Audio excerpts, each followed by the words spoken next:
We're looking at Matt Field's car. He's brought the same Corvette to Drift Week twice now. He's repairing it with duct tape at this point, but this is the only failure I've seen on this trip so far. Yeah. Is that correct? And it's pretty much my fault, so. There goes Chelsea in the Pennzoil car. Okay, this is gonna be a quick thing, not one of my normal 40-minute interviews. What have you learned doing multiple Drift Weeks now, and how do you keep your car so reliable? And why does everybody else suck? The way to keep your car reliable is drive 90%. The second you drive 100, you're gonna screw it up, guaranteed. And for me, the car talks to you. It tells you what it likes and what it doesn't like. For instance, this car, I'm not out there clutch dumping the shit out of it every single transition, right? Like, you can do that, but you don't have to. It doesn't like being hung on the handbrake for a long time and then dump the shit out of the clutch, so I just don't do that. You don't have to do that to make it, to still like drive good and make it through Drift Week.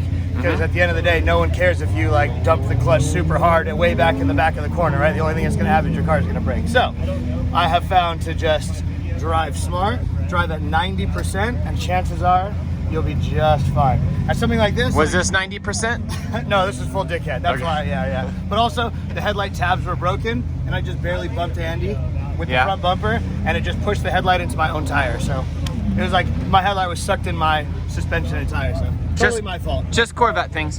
Totally my fault. Are you nut and bolting this thing every night? Are you doing many checks? You just put it together before you came and you were confident? Full prep before I came and never looked twice. Check the oil. That's it. That's crazy. Yeah. So these other people are just bad at building cars? Definitely. Well, like, what's Brandon Wicknick's problem? Terrible at building cars. Terrible at maintenance. Terrible at Jay-Z. Just terrible. But I love him, so. Okay. So you... Actually, I don't know what his, how, right? Like, how is that even possible? Yeah. How? All right, let's look at the car real quickly. What is it? It's a 2005 C6 Corvette. What I have done to it is a Texas Speed engine, so it's an LS2, forged crank rods, pistons, CNC heads, cam. It makes 500 wheel, and then because it's an 05, it has the weak diff, so I upgraded the gearbox in the diff to like a Z06 one, so it's a beefy diff. CNR radiator, all part shop max suspension, same as my race car, cage, safety equipment, handbrake, that's it. And for the engine, do you like disassemble it ever, check on anything? Are you doing much maintenance to it? This has been the same engine since I built the car 3 years ago, and all I do is change the spark plugs like once a year, and I change the oil every 3 or 4 times I drive it. And you don't modify the engine all the time, putting different parts on it, changing cams? I was happy with the power, that's the thing. The funny thing about this cam, like, this is not a good cam for drifting. It actually has cam lag. So like turbo cars have turbo lag, this thing has such a big cam, it has cam lag, but it doesn't matter because it's about the sound. And when you hear this thing out there, it sounds way faster than it actually is. And when I'm rolling through the pits and it's just chopping like crazy, that's the point of this car. It's not to be optimized out on track, like it's gotta sound cool and look cool, and I think it does. All right, so I'm a BC racing guy, but I'm about to make my BC racing guy mad. Would you show us the rear suspension? Yeah, definitely. I'll get to So, what makes this thing really interesting is they've been running dirt bikes on the back. So he has like a trailer hitch and stuff. Hopefully if I lay down, Chelsea doesn't run me over when he backs out. They have a trailer hitch. Oh, he has a jack. I'm sorry, BC Racing. You look at the hat, guys. This is a BC Racing video. But we're about to show you something because Matt Field is obvious. Every driver's obviously from a different company. He has airbags on this because how much do the dirt bikes weigh? Did you do any math? I didn't do any math, but I know that they're heavy enough that it would compress my 10 kg spring fully to the bump stops, and I knew that. So I figured, why not put airbags on it, especially because Part Shop Max makes a bag replacement for the spring. You take the spring off, you thread the bag on, you hook up some airlines, go. So, does it handle well on these bags? No problem at all. No problem. I mean, not as well as a BC Racing coilover, but okay for you ask. Yeah. Who did better in Formula D this year? Chelsea, definitely. Okay. Yeah. I'm just trying to make my BC guys happy.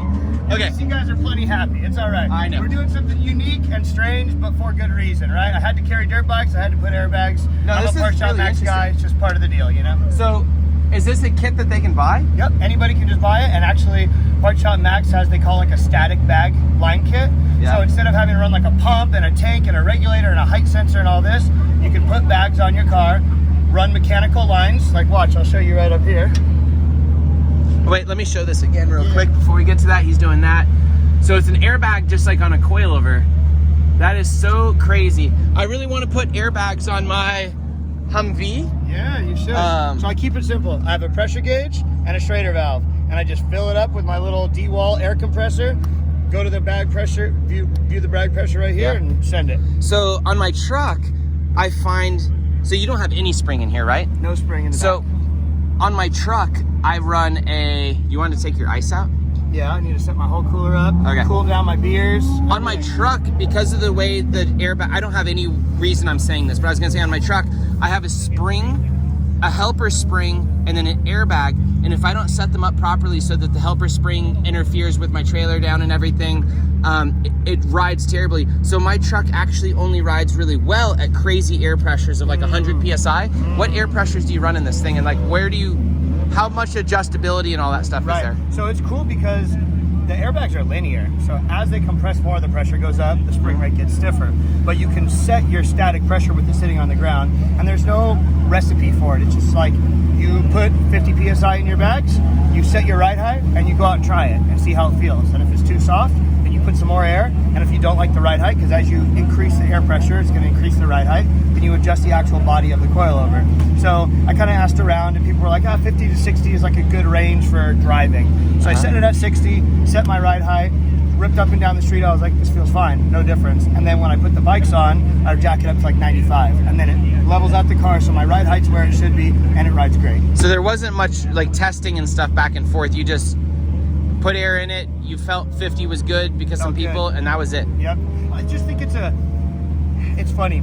You put the air in there and you can just feel like where the bag was totally flat, and then it gets to the mid-range where you know the operating pressure is good, and then as you keep getting it higher and higher and higher, it's not really doing much except for getting stiffer. So I wanted to keep it in that area where it was holding the car up but still soft, because I try to set this car up as soft as possible in the rear, but it is a fairly heavy car. It's like 3,200 pounds with me in it or something like that, so it needs a certain amount of spring just to hold the car up, especially double wishbone. You need higher rates, so I try to keep it soft. Seems to work. I think 50 might even be a little bit on the soft side, but it's nice because I can range from 50 to probably 70 and the car will feel pretty good. Okay, so I have an interesting thing. I'm just thinking on the fly.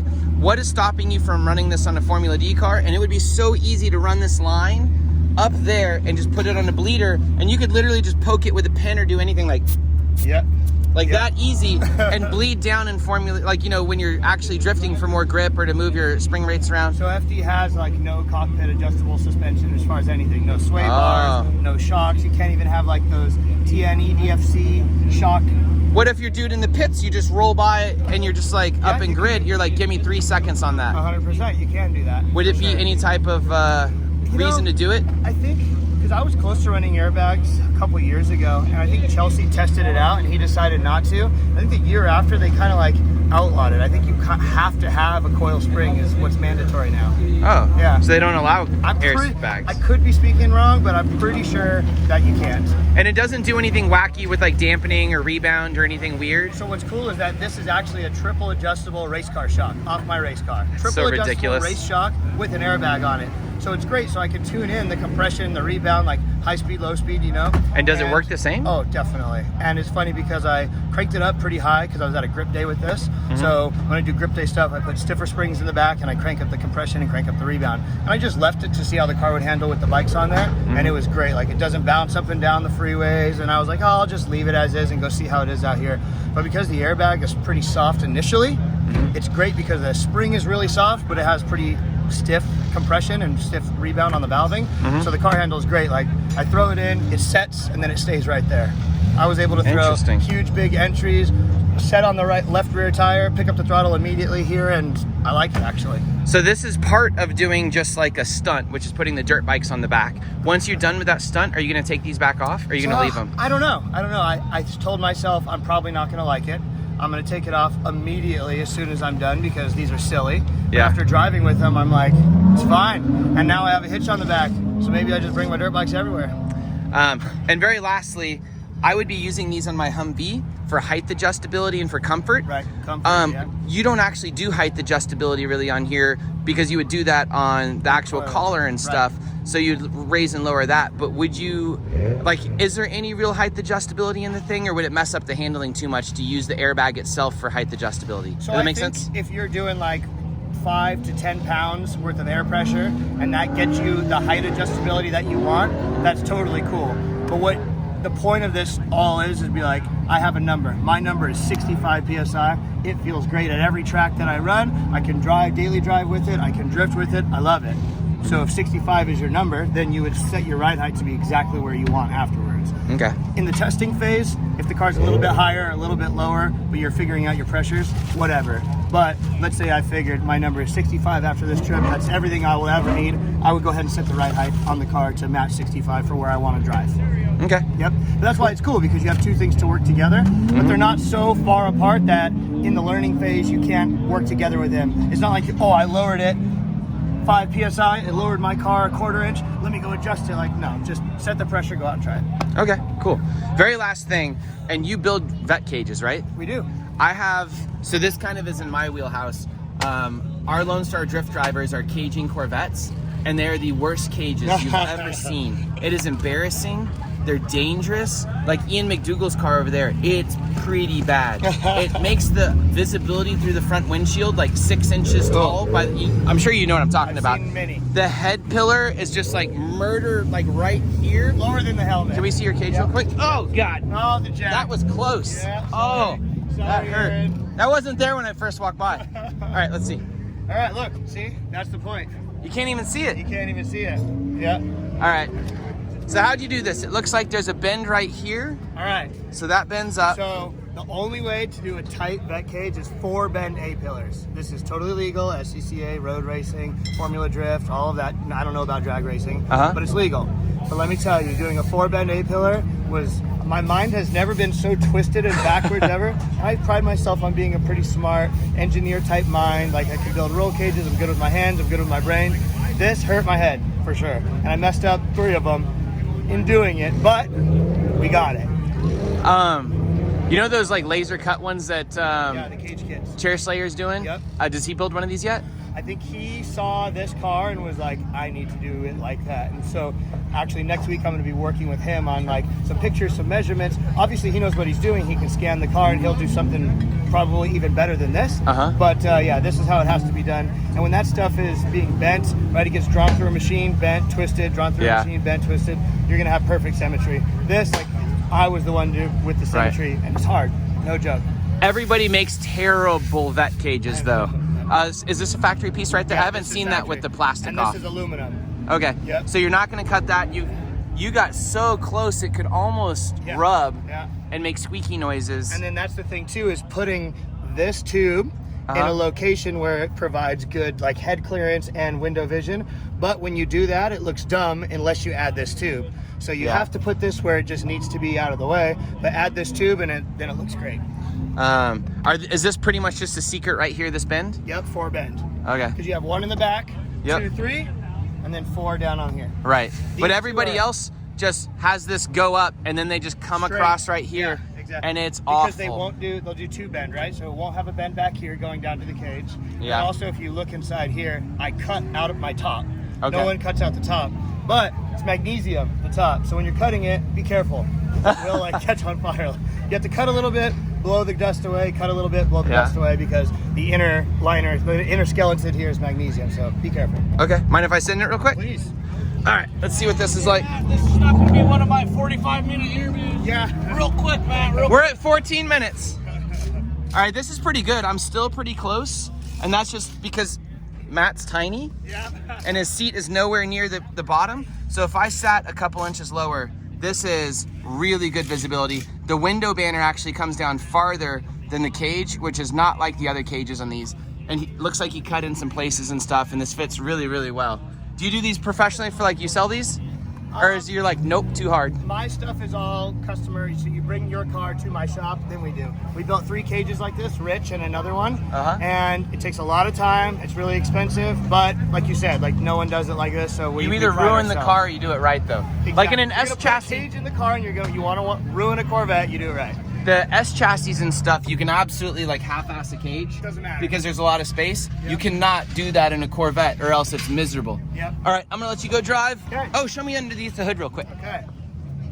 And then we'll be done. I love how he's a full race car driver, and like, I've been preaching like full interior cars forever, and it's kind of miserable to put cages in them and stuff. Yeah. But man, it makes it nice, So doesn't worth it. Yeah, you can do thousands of miles in Yep. it and not worry about it. All right, so the bane of the existence of the Corvette is a cooling system. I guess I should have asked you about this. How do you make it work? So, Or do you just get used to 260-degree temps on track? Man. So, good oil cooler with a fan, mandatory. Okay. So a lot of people don't know, oil temps and water temps, they're connected. As oil temp goes No. up, water temp follows. People don't even pay attention to the oil temp. Oil Okay. temp's 280. They're like, why is my water temp keep creeping up? Why? If you keep them both in check, the engine's happy. So, Okay. big oil cooler with a fan. So that's inside here. Okay, so we just can't see it. Right, CNR radiator with 2 Spall fans. So the fans are like 1800 CFM each, and there's 2 of them. I made my own shroud. The stock fan is pretty good, absolutely, but it just doesn't last, especially when you have it, because it's PWM. Turned on all the time on the Anytime it's highway. turned on, yeah, it doesn't work, 100%. So I changed it for Spall fans and run the OEM ducting or make your own ducting. Okay. It's pretty impressive, honestly. Watch, check this out. I'll turn my Is he fan gonna suck on. my hat in? Come here and feel this. That is a lot of air moving. Yes. That's crazy. On the freeway, I leave the fan off the whole time because it won't even get Doesn't above need it? 180. Yep. Is there anything else you want to tell people on a Corvette? Because cooling is probably the biggest thing, Yep. because your car only lasts 2 laps Yep. on a stock Corvette. Angle kit, everybody can find out already. Yep. The cage is the biggest way to ruin your car. You don't need airbags. You need BC Racing coiler. No, sorry. The engines are so good. If you just get an LS3 or LS2 car, you're probably never gonna have issues. Put They're a great. cam, intake cam, tune, ready to go. I know the last thing. People always say you need an AccuSump or dry sump on these. Do you? No, so I thought the same way because on the 240s with the front sump pan, you Yep. had to have it. Had to have it 100%. I went to put it on this and my oil pressure was a little bit low because I was using one of those thermostat adapters on the stock pan. So I got rid of that, got rid of the AccuSump, oil pressure's working, and I was like, I'll put it in eventually. It's been 3 years. It's because these cars are rear sump, and they just don't have the problems that anything else have. Don't get me wrong, like if you're at a road course and you have big slicks and big aero, yes, you need something better than the stock stuff. But for us drifty boys, stock pan, keep the oil topped off, you're good. All right, very last question. You do have any experience with JZs? Other than driving them and hating them, no. Okay, Yeah. then never mind. Yeah. Okay, thank you so much. Go have fun. Bye. All right, we answered some questions with Matt Field about stuff. I appreciate his time. I was really curious about the cooling system and the AccuSump on those. So I hope you guys found that interesting. If you're a Corvette guy, there you go. Go build it like Matt. His Corvette works flawlessly all the time. It's super exciting. And guess who else can set you up with airbags for coilovers? BC Racing Custom Coilovers. Hit them up. And thank you to ECU Master USA. Thank you to Y-Plate Imports, Torco Racing Oils and Fuel, and also Drift HQ. Thank you to all these companies. If you want to support our content, go over to their Instagram pages and say thank you so much for supporting Drift Week. And that is all. See you next time, guys.